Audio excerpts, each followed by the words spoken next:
सानिया बानो आए और तकरीर पेश करें। अस्सलामु अलैकुम व रहमतुल्लाहि व बरकातुहू। नहमदुहु व नुसल्ली अला रसूलिल करीम, अम्मा बाद।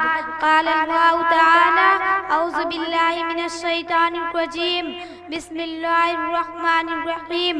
व मा उमिरु इल्ला लियअबुदुल्लाह मुखलिसीना लहुद्दीन हुनफा व युक़िमुस्सलाता व युतुज़ ज़काता व ज़ालिका दीनुल क़य्यिमा।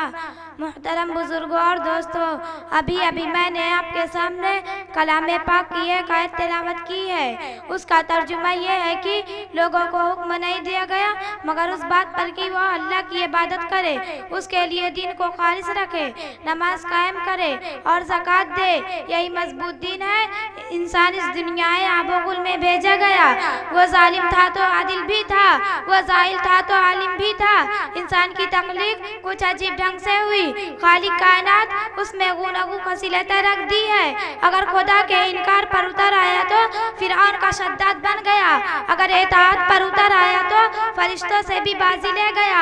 आप अपने माहौल पर नजर डालेंगे तो कदम कदम पर खालिक कायनात की अजूबा कारिया आपको ताज्जुब में डाल देगी।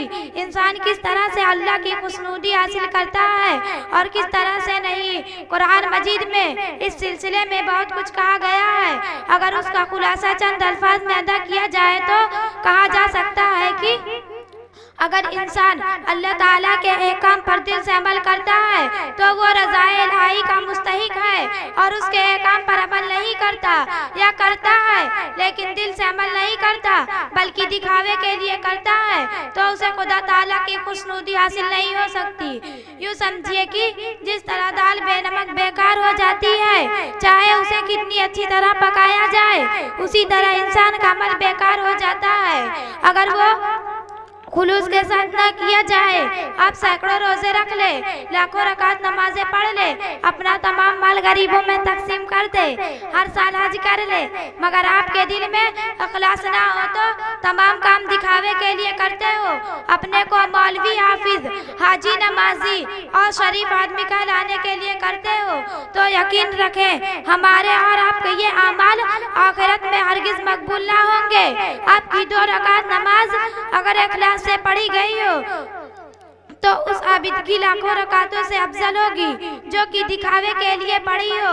आप एक पैसा किसी मोहताज को देते हो, खुलूस कल्ब से हो तो उस अमीर की दौलत पर भारी होगा जो अपनी शोहरत के लिए लाखों रुपए बांट दे। अलगर्ज मेरे भाइयों, याद रखो इखलास वो सिक्का है जो हर जगह चलता है। यकीन रखे शोहरत की गर्ज से कोई काम करना इंसान को वक्ती शोहरत तो बख्शता है मगर दुआमी और कामयाबी हासिल करना चाहे तो हमें चाहिए खुलूस दिल से दीन का काम करे। अल्लाह ताला हमें और मोहतरम हाज़िरीन को इखलास की तौफीक दे। आमीन। व आखिरु दावाना अनिल हम्दुलिल्लाहि रब्बिल आलमीन। अस्सलामु अलैकुम। वालेकुम अस्सलाम व रहमतुल्लाह। सानिया बानो आए और अपना इनाम ले लें।